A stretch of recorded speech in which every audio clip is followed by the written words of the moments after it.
السلام علیکم ورحمۃ اللہ وبرکاتہ۔ لاکھوں کروڑوں درود سلام حضرت محمد صلی اللہ علیہ وآلہ وسلم پر۔ پچھلی ویڈیو کا اختتام حضرت زید بن عاصم رضی اللہ عنہ کی بیوی حضرت عمارہ رضی اللہ عنہا پر ہوا تھا۔ غزوہ احد کے دن وہ مجاہدوں کو پانی پلا رہی تھیں، اور جب جنگ کا پانسا پلٹا اور مسلمانوں کی فتح شکست میں بدل گئی تو یہ اس وقت بھی زخمیوں کو پانی پلا رہی تھیں۔ یہاں سے آج کی ویڈیو کا آغاز کرتے ہیں۔ حضرت عمارہ کا اصل نام نوسیبہ تھا۔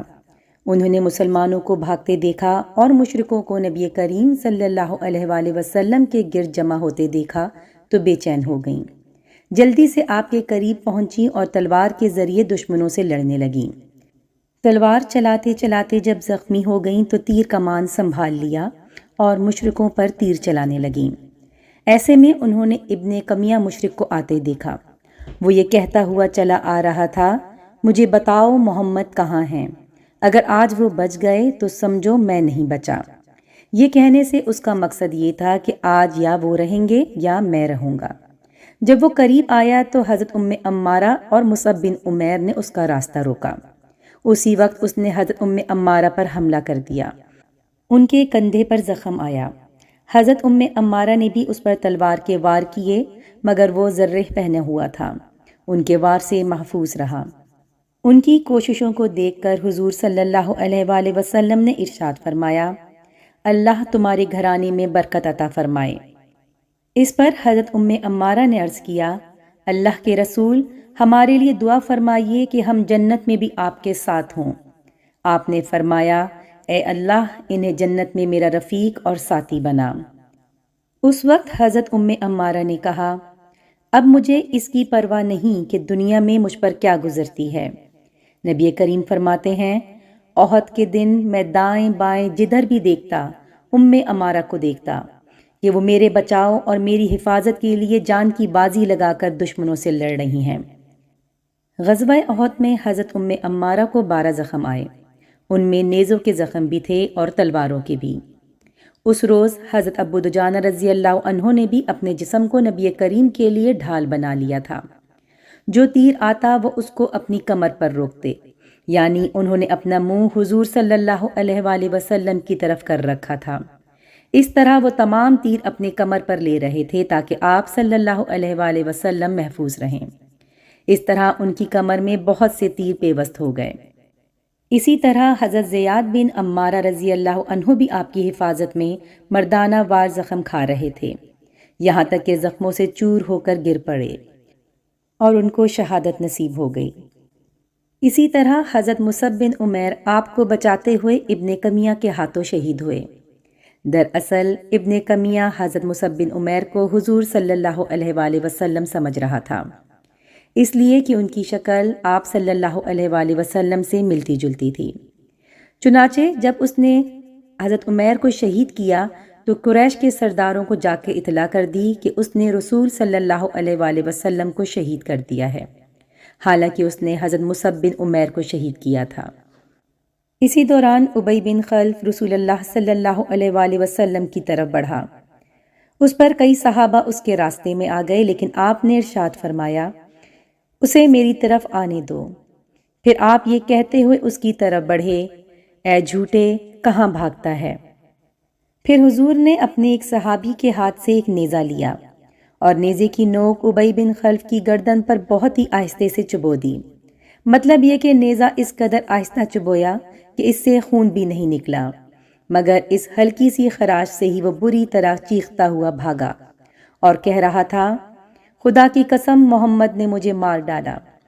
مشرکوں نے اسے روکنے کی کوشش کی اور کہا، تو بہت چھوٹے دل کا نکلا، تیری عقل جاتی رہی، اپنے پہلو میں تیر لیے پھرتا ہے، تیر اندازی کرتا ہے، اور تجھے کوئی زخم بھی نہیں آیا، لیکن چیخ کتنا رہا ہے؟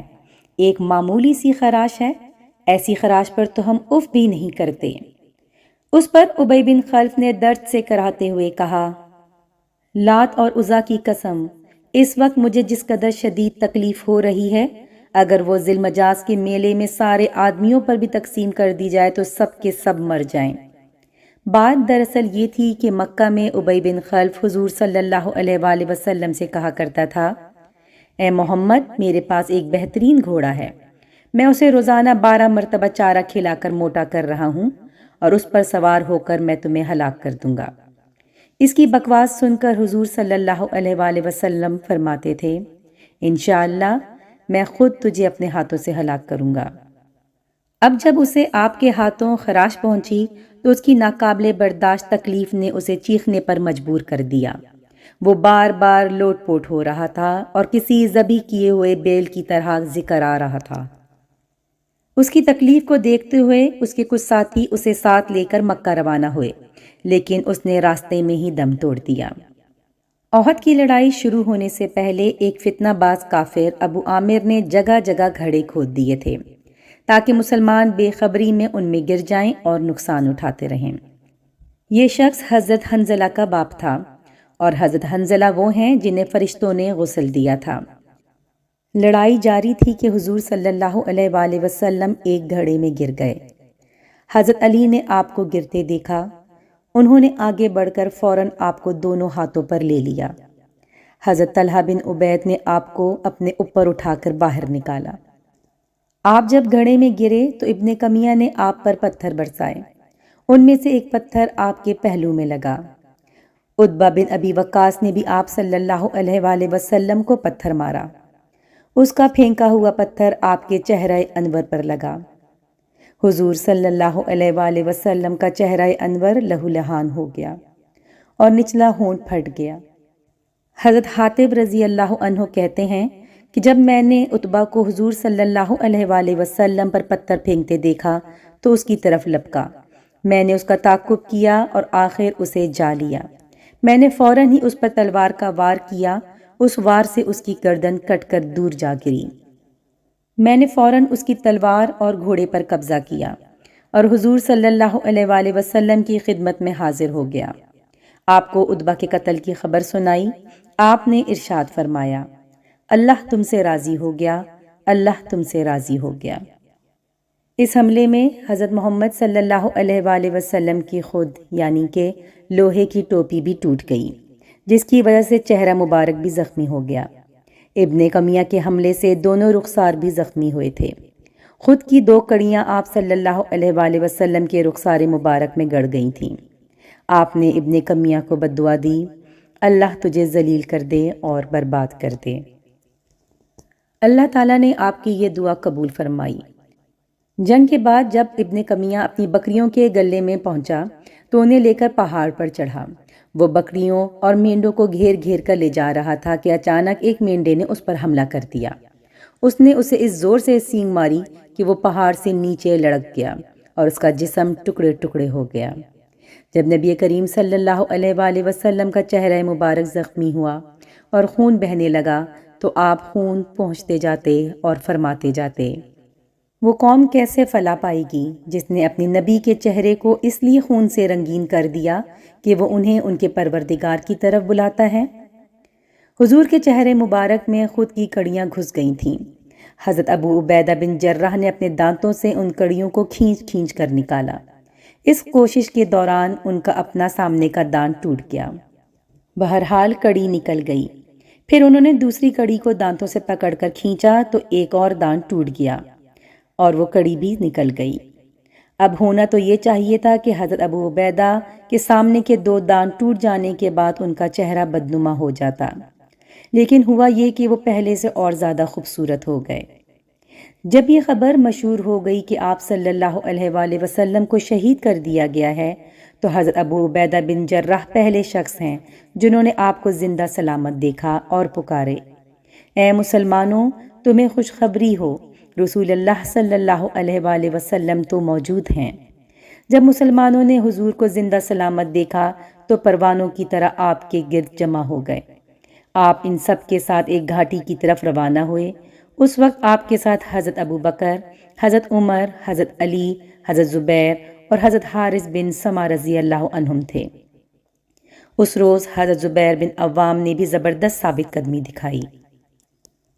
آپ کی حفاظت میں موت کی بیعت کی تھی، یعنی یہ عہد کیا تھا کہ آپ کی حفاظت میں جان تو دے دیں گے لیکن ساتھ نہیں چھوڑیں گے۔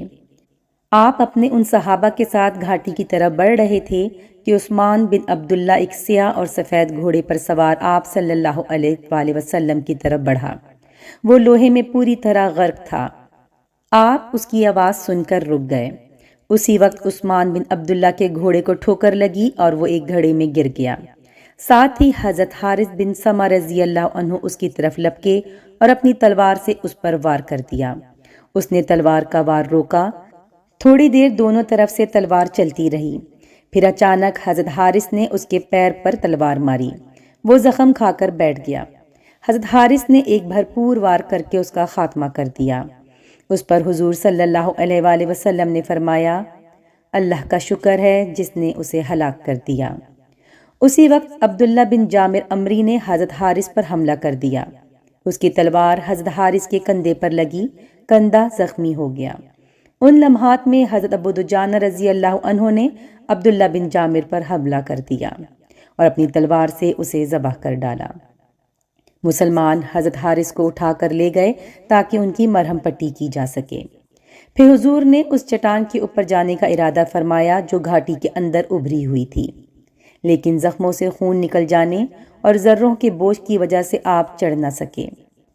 یہ دیکھ کر حضرت طلحہ آپ کے سامنے بیٹھ گئے اور آپ کو کندھوں پر بٹھا کر چٹان کے اوپر لے گئے۔ اس وقت آپ نے فرمایا، طلحہ کے اس نیک عمل کی وجہ سے ان پر جنت واجب ہو گئی۔ ان کی ایک ٹانگ میں لڑکڑاہٹ تھی۔ جب یہ حضرت صلی اللہ علیہ وآلہ وسلم کو کندھوں پر اٹھا کر چلے تو چال میں لنگڑاہٹ تھی۔ اب ان کی کوشش یہ تھی کہ لنگڑاہٹ نہ ہو تاکہ حضور کو تکلیف نہ پہنچے۔ آپ کو کندھوں پر اٹھا کر چلنے کی برکت سے ان کی لنگڑاہٹ دور ہو گئی۔ اس وقت تک جنگ کی یہ خبریں مدینہ منورہ میں پہنچ چکی تھیں، لہٰذا وہاں سے عورتیں میدان احد کی طرف چل پڑیں۔ ان میں حضرت فاطمہ بھی تھیں۔ انہوں نے آپ صلی اللہ علیہ وآلہ وسلم کو زخمی دیکھا تو بے اختیار آپ سے لپٹ گئیں۔ پھر انہوں نے آپ صلی اللہ علیہ وآلہ وسلم کے زخموں کو دھویا۔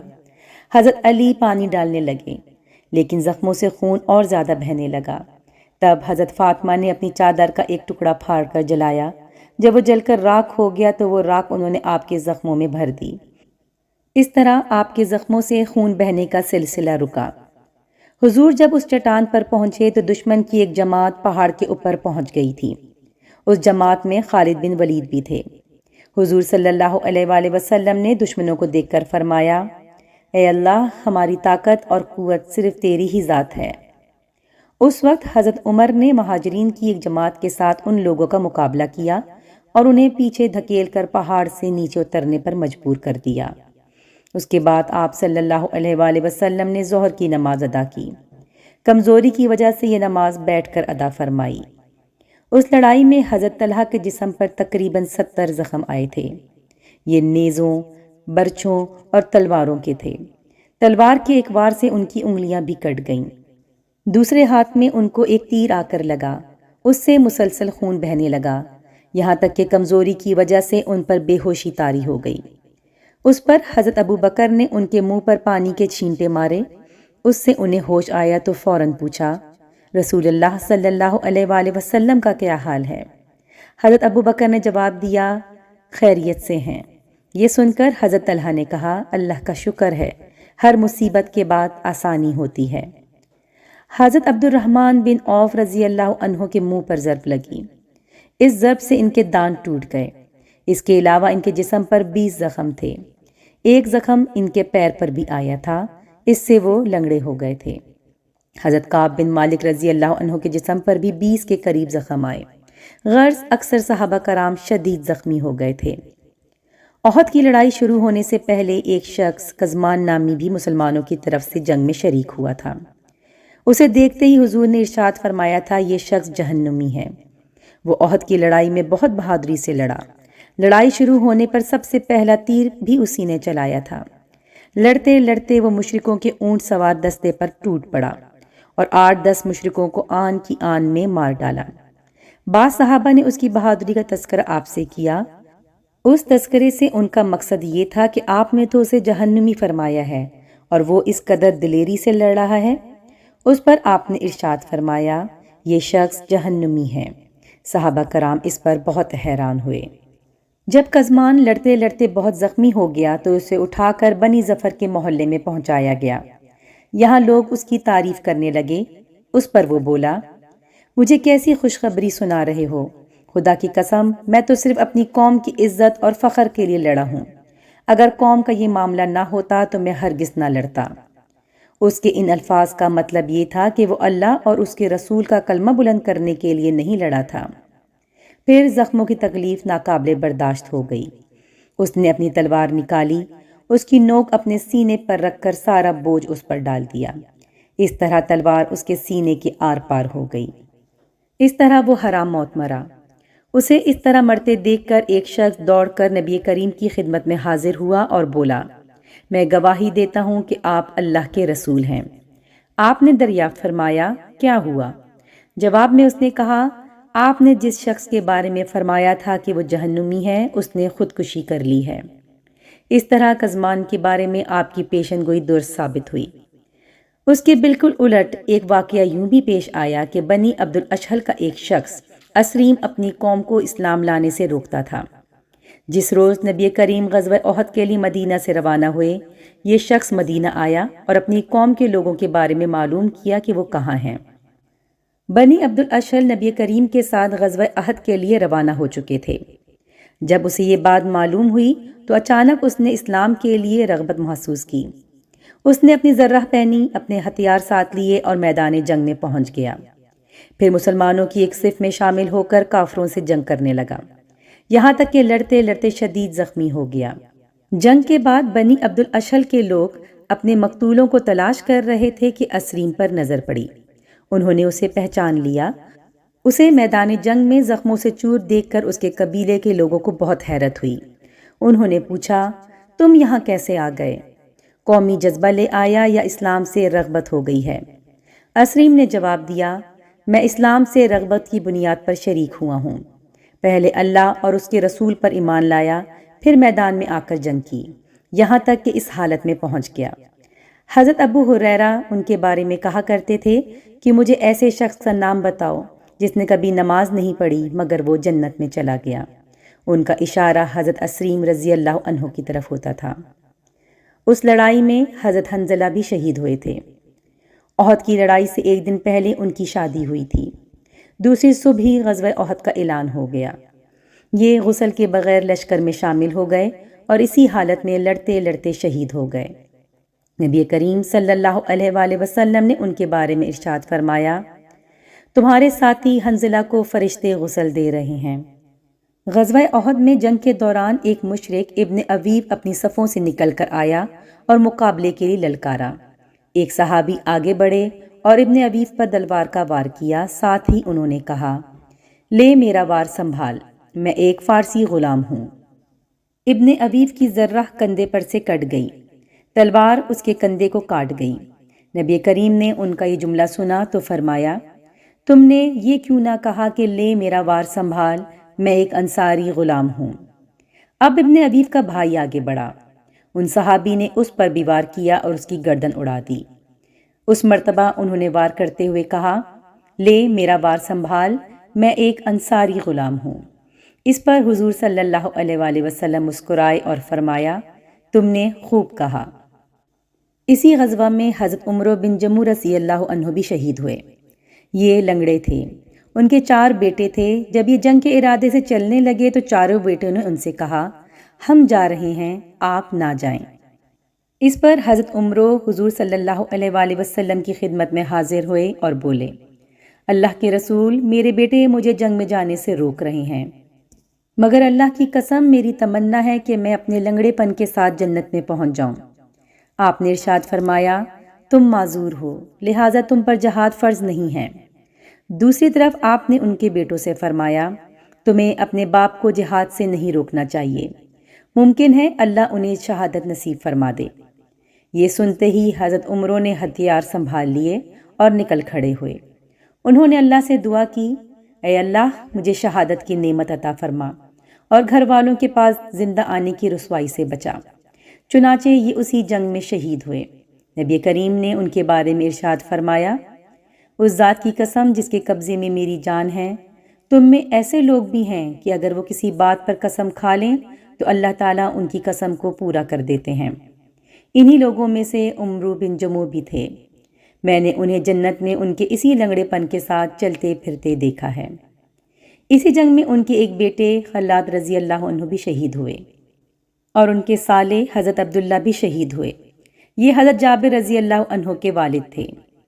حضرت عمرو بن جموح کی بیوی کا نام ہندہ بنت حزام تھا۔ جنگ کے بعد یہ اپنے شوہر، اپنے بیٹے اور اپنے بھائی کی لاشیں ایک اونٹ پر ڈال کر مدینہ منورہ کی طرف روانہ ہونے لگیں تاکہ انہیں مدینہ میں دفن کیا جا سکے، لیکن اونٹ نے آگے جانے سے انکار کر دیا اور بیٹھ گیا۔ اس کا رخ میدان احد کی طرف کیا جاتا تو چلنے لگتا، مدینہ منورہ کی طرف کرتے تو بیٹھ جاتا۔ آخر حضرت ہندہ حضور صلی اللہ علیہ وآلہ وسلم کی خدمت میں حاضر ہوئیں اور یہ صورتحال بیان کی۔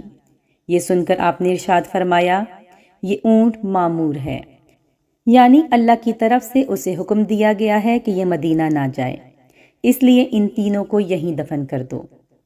اس سلسلے میں یہ روایت بھی ہے کہ آپ صلی اللہ علیہ وآلہ وسلم نے پوچھا تھا کہ کیا عمرو بن جموح نے چلتے وقت کچھ کہا تھا؟ تب آپ کو بتایا گیا کہ انہوں نے دعا کی تھی، اے اللہ مجھے زندہ واپس آنے کی رسوائی سے بچانا۔ یہ سن کر آپ نے ارشاد فرمایا کہ یہ اونٹ مدینہ نہیں جائے گا۔ چنانچہ ان تینوں کو وہیں میدان احد میں دفن کیا گیا۔ مشرکوں کے ساتھ آنے والی عورتوں نے شہید ہونے والے مسلمانوں کا مسئلہ کیا تھا، یعنی ان کے ناک، کان اور ہونٹ وغیرہ کاٹ ڈالے تھے۔ حضور صلی اللہ علیہ وآلہ وسلم کے چچا حضرت حمزہ کے ساتھ بھی انہوں نے ایسا ہی کیا، یہاں تک کہ ہندہ جو اس وقت تک مسلمان نہیں ہوئی تھیں نے ان کا کلیجہ تک نکال کر چبا ڈالا تھا۔ جب مشرک واپس جانے لگے تو مسلمانوں نے بھی انہیں جانے سے نہ روکا، کیونکہ سب کی حالت خستہ تھی۔ البتہ ایسے میں حضور صلی اللہ علیہ وآلہ وسلم نے حضرت علی سے فرمایا، دشمن کے پیچھے پیچھے جاؤ اور دیکھو وہ کیا کرتے ہیں اور کیا چاہتے ہیں۔ اگر وہ لوگ اونٹوں پر سوار ہیں اور گھوڑوں کو ہانکتے ہوئے جا رہے ہیں تو سمجھو کہ وہ مکہ جا رہے ہیں، لیکن اگر گھوڑوں پر سوار ہیں اور اونٹوں کو ہانک رہے ہیں تو سمجھو وہ مدینہ جا رہے ہیں۔ اور قسم ہے اس ذات کی جس کے قبضے میں میری جان ہے، اگر انہوں نے مدینہ کا رخ کیا تو میں ہر قیمت پر مدینہ پہنچ کر ان کا مقابلہ کروں گا۔ حضرت علی ان کے پیچھے روانہ ہوئے۔ آخر معلوم ہوا کہ مشرکوں نے مکہ جانے کا ارادہ کر لیا ہے۔ اس طرف سے اطمینان ہو جانے کے بعد مسلمانوں کو اپنے مقتولین کی فکر ہوئی۔ حضور صلی اللہ علیہ وآلہ وسلم نے فرمایا، کوئی سعد بن ربی کا حال معلوم کر کے آئے، میں نے ان کے اوپر تلوار چمکتی دیکھی تھی۔ اس پر کچھ صحابہ کرام ان کا حال معلوم کرنے کے لیے جانے لگے۔ اس وقت حضور نے ارشاد فرمایا، اگر تم سعد بن ربی کو زندہ پاؤ تو ان سے میرا سلام کہنا اور ان سے کہنا کہ رسول اللہ تم سے تمہارا حال پوچھتے ہیں۔ ایک انصاری مسلمان نے آخر حضرت سعد بن ربی کو تلاش کر لیا۔ وہ زخموں سے چور چور تھے، تاہم ابھی جان باقی تھی۔ ان صحابی نے فوراً حضرت سعد بن ربی سے کہا، رسول اللہ تمہارا حال پوچھتے ہیں، زندوں میں ہوں یا مردوں میں؟ حضرت سعد بن ربی نے کہا، میں اب مردوں میں ہوں، میرے جسم پر نیزوں کے 12 زخم لگے ہیں، میں اس وقت تک لڑتا رہا جب تک مجھ میں سکت باقی تھی۔ اب تم رسول اللہ سے میرا سلام عرض کرنا اور کہنا کہ ابن ربی آپ کے لیے عرض کرتا تھا کہ اللہ تعالیٰ آپ کو ہماری طرف سے وہی بہترین جزا عطا فرمائے جو ایک امت کی طرف سے اس کے نبی کو مل سکتی ہے۔ نیز میری قوم کو بھی میرا سلام پہنچا دینا اور ان سے کہنا کہ سعد بن ربی تم سے کہتا ہے کہ اگر ایسی صورت میں تم نے دشمن کو اللہ کے نبی تک پہنچنے دیا کہ تم میں سے ایک شخص بھی زندہ ہے تو اس جرم کے لیے اللہ کے ہاں تمہاری کوئی عذر قبول نہیں ہوگی۔ یہ کہنے کے چند لمحے بعد ان کی روح نکل گئی۔ وہ انصاری صحابی اس کے بعد رسول اللہ کے پاس حاضر ہوئے اور سعد بن ربی کے بارے میں ان کو بتایا۔ تب آپ نے ان کے بارے میں ارشاد فرمایا، اللہ تعالیٰ سعد پر رحمت فرمائے، اس نے صرف اللہ اور رسول کے لیے زندگی میں بھی اور مرتے وقت بھی خیر خواہی کی ہے۔ حضرت سعد بن ربی کی 2 صاحبزادیاں تھیں۔ ان کی ایک صاحبزادی حضرت ابوبکر کی خلافت کے زمانے میں ایک مرتبہ ان سے ملنے کے لیے آئیں۔ آپ نے ان کے لیے چادر بچھا دی۔ ایسے میں حضرت عمر تشریف لے آئے اور حضرت ابوبکر سے پوچھا، یہ خاتون کون ہیں؟ اس پر حضرت ابوبکر نے فرمایا، یہ اس شخص کی بیٹی ہے جو مجھ سے اور تم سے بہتر تھا۔ حضرت عمر نے پوچھا، اے خلیفہ وہ کون شخص تھا؟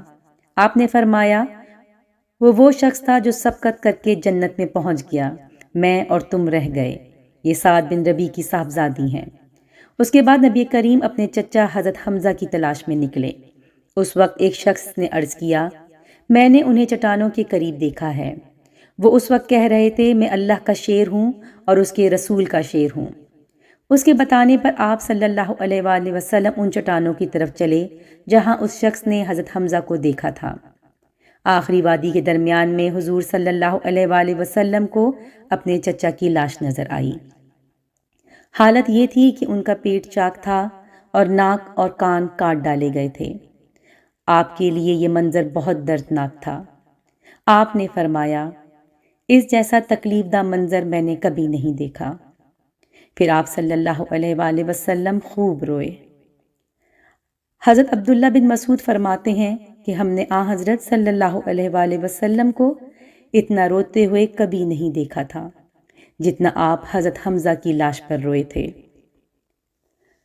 اس کے بعد نبی کریم صلی اللہ علیہ وآلہ وسلم نے حضرت زبیر سے فرمایا، اپنی والدہ کو اس طرف نہ آنے دینا، وہ پیارے چچا کی ناش دیکھ نہ پائیں گی۔ حضرت زبیر کی والدہ حضرت صفیہ حضرت حمزہ کی بہن تھی اور رسول اللہ صلی اللہ علیہ وآلہ وسلم کی پھوپھی تھی۔ حکم سنتے ہی حضرت زبیر مدینہ منورہ کے راستے پر پہنچ گئے۔ اس طرف سے حضرت صفیہ چلی آ رہی تھیں۔ وہ انہیں دیکھتے ہی بولے، ماں آپ واپس چلی جائیں۔ اس پر حضرت صفیہ نے بیٹے کے سینے پر ہاتھ مارا اور فرمایا، کیوں چلی جاؤں؟ مجھے معلوم ہے کہ میرے بھائی کی لاش کا مسئلہ کیا گیا ہے، مگر یہ سب خدا کی راہ میں ہوا ہے، میں انشاءاللہ صبر کا دامن نہیں چھوڑوں گی۔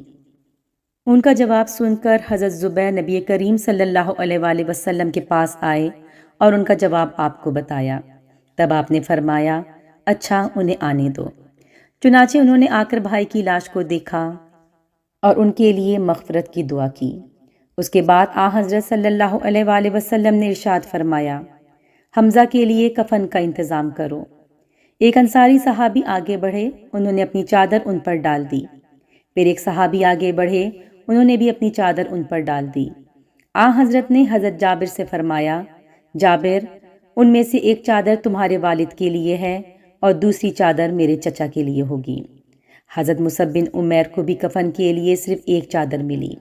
وہ چادر اتنی چھوٹی تھی کہ سر ڈھانکا جاتا تو پاؤں کھل جاتے، پاؤں ڈھانکتے تو سر کھل جاتا۔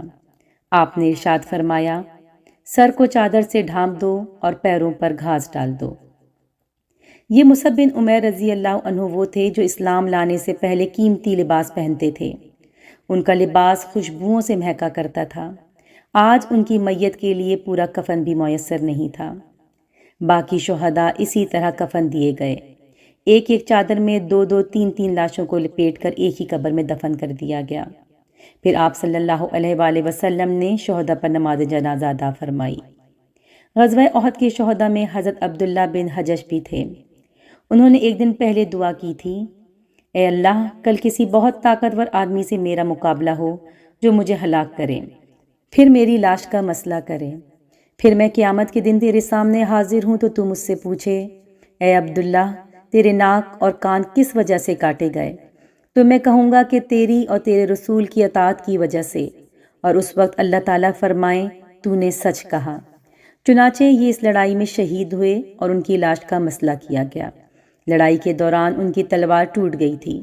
تب حضور صلی اللہ علیہ وآلہ وسلم نے انہیں کھجور کی ایک شاخ عطا فرمائی۔ وہ ان کے ہاتھ میں جاتے ہی تلوار بن گئی اور وہ اسی سے لڑے۔ اس جنگ میں حضرت جابر کے والد عبداللہ بن عمرو بھی شہید ہوئے تھے۔ ان کے چہرے پر زخم آیا تھا۔ اس زخم کی وجہ سے جب ان کا آخری وقت آیا تو ان کا ہاتھ اس زخم پر تھا۔ جب ان کی لاش اٹھائی گئی اور ہاتھ کو زخم پر سے اٹھایا گیا تو زخم سے خون جاری ہو گیا۔ اس پر ان کے ہاتھ کو پھر زخم پر رکھ دیا گیا۔ جو ہی ہاتھ رکھا گیا خون بند ہو گیا۔ حضرت عبداللہ بن عمرو اور حضرت عمرو بن جموح کو ایک ہی قبر میں دفن کیا گیا۔ کافی مدت بعد احد کے میدان میں سیلاب آ گیا۔ اس سے وہ قبر کھل گئی۔ لوگوں نے دیکھا کہ ان دونوں لاشوں میں ذرا بھی فرق نہیں آیا تھا، بالکل تر و تازہ تھی، یوں لگتا تھا جیسے ابھی کل ہی دفن کی گئی ہوں۔ حضرت عبداللہ بن عمرو کا ہاتھ اسی طرح اس زخم پر تھا۔ کسی نے ان کا ہاتھ ہٹا دیا، ہاتھ ہٹاتے ہی خون جاری ہو گیا، چنانچہ پھر زخم پر ہاتھ رکھ دیا گیا۔ حضرت امیر معاویہ نے اپنے دور میں میدان احد سے ایک نہر کھدوائی۔ یہ نہر شہداء کی قبر کے درمیان سے نکالی گئی، اس لیے انہوں نے لوگوں کو حکم دیا کہ اپنے اپنے مردوں کو ان قبروں سے نکال کر دوسری جگہ دفن کر دیں۔ لوگ روتے ہوئے وہاں پہنچے۔ انہوں نے قبروں میں سے لاشوں کو نکالا تو تمام شہداء کی لاشیں بالکل تر و تازہ تھیں، نرم و ملائم تھیں، ان کے تمام جوڑ نرم تھے، اور یہ واقعہ غزوہ احد کے 40 سال بعد کا ہے۔ حضرت حمزہ کی لاش نکالنے کے لیے ان کی قبر کھودی جا رہی تھی تو ان کے پاؤں میں گدال لگ گئی۔ گدال کا لگنا تھا کہ حضرت حمزہ کے پاؤں سے خون جاری ہو گیا، گویا ان کا جسم اسی طرح تر و تازہ تھا جیسے کسی زندہ انسان کا ہوتا ہے، یہاں تک کہ خون بھی خشک نہیں ہوا تھا، اور خون شریانوں میں اسی طرح جاری تھا کہ ذرا سی گدال لگتے ہی پیر سے جاری ہو گیا۔ دوسری یہ بات سامنے آئی کہ ان لاشوں سے مشک جیسی خوشبو آ رہی تھی۔ یہ واقعہ غزوہ احد کے تقریباً 50 سال بعد کا ہے، جبکہ مدینہ منورہ کی مٹی اس قدر شور یعنی نمکیات والی ہے کہ پہلے ہی رات لاش میں تبدیلی کا عمل شروع ہو جاتا ہے۔ معلوم ہوا جس طرح زمین انبیاء کے جسموں میں کوئی تبدیلی نہیں کر سکتی، اسی طرح شہداء کے جسم بھی سلامت رہتے ہیں۔ امید کرتی ہوں آج کی ویڈیو آپ کو پسند آئی ہوگی۔ نیکسٹ ویڈیو میں انشاءاللہ آپ سے پھر ملاقات ہوگی، جب تک کے لیے اللہ حافظ۔